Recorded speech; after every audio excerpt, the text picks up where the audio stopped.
okay? We're in the business of storytelling. Nobody wants to talk about long-term care. Hey, who's gonna change your diapers in the future, right? Nobody wants to have this conversation. But as I mentioned earlier, the best way is to just simply share your story if you have one about long-term care or borrow someone else's. Ask people if they've actually experienced an event. Most of the folks you're working with are boomers. Their parents have probably gone through some sort of a long-term care event, or they have a family member that's gone through it. Ask them how that experience was, okay? Imagine if you took a survey of everybody in a nursing home, an assisted care facility right now, and you said, okay, if you could go back 20 years and purchase coverage to protect your assets and help pay for this facility, would you have done it? What do you think everybody in that facility would say? Absolutely. So I have these conversations with people to overcome the preconceived notions that they have about long-term care. Share your story, develop it. The rest will sell itself. We don't sell long-term care per se.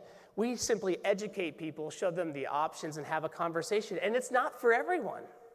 And we have the persona when we get referral business. I mean, a lot of you in this room refer us the business, and we write it for you, and we're very appreciative of that. And when we're talking with your clients, we're simply stating like, look, hey, this is the reason why we do this. This is why it's important. Have you ever experienced an event like that before? And a lot of people will be like, yeah, you know what? My Aunt Sally, my Uncle Tom, my mom, my dad, they had this situation. I was like, okay, and how was that? It was emotionally hard. How'd they pay for it? Did you have to take time out of your life to go take care of them? I get them talking about it. We spend the first 30 minutes all about their story. Because what does everybody want to talk about? Themselves. So I get them talking about all of this. And then by the end of the conversation, they're asking us, so what do we do to protect our assets? What do we do to protect our kids?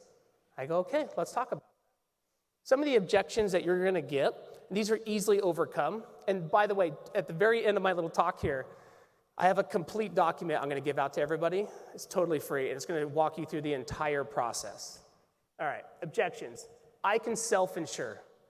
That's the number one objection that we get, and I always tell people this. You don't want to be combative with people. When they say I can self-insure, I go, absolutely. We're big proponents of self-insuring.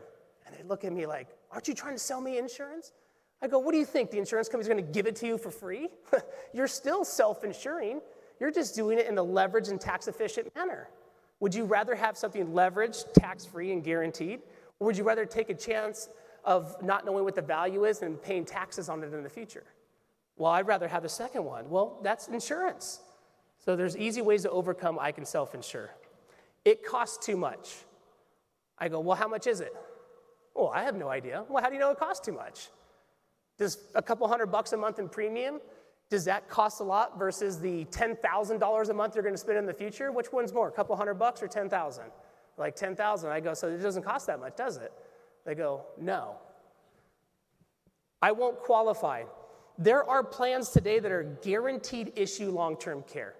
Also, a lot of short-term home health care policies, I mean, you can be in hospice and they would take you through underwriting. Okay, so there's a lot of options out there for people. I already have an advisor. I go, wonderful, have they helped you with long-term care? No, they haven't. They said I can self-insure, they're managing my money appropriately. Okay, when people always say that, I go, great. Ask that advisor to send you an email stating that you can 100% self-insure and there's no problems at all. And then I wait. I said, just give me a call next week and let me know what they say. They're like, hey, they wouldn't send that email. I go, exactly, because they can't tell you that you can self-insure. They can't guarantee anything. They don't know when you're going to get sick, how much it's going to cost, what your portfolio value is going to be worth.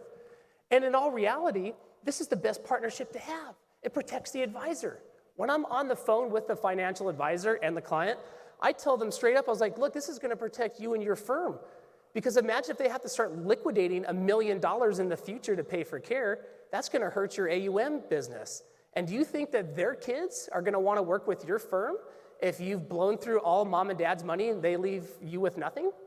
No, why don't we get some portfolio insurance on here? Create some risk mitigation, asset protection. And then the advisors go 100%, because when you got an advisor on the phone and the client and you know how to have a conversation with them, they're not going to say no. They're going to encourage the long-term care. They will always encourage the long-term care.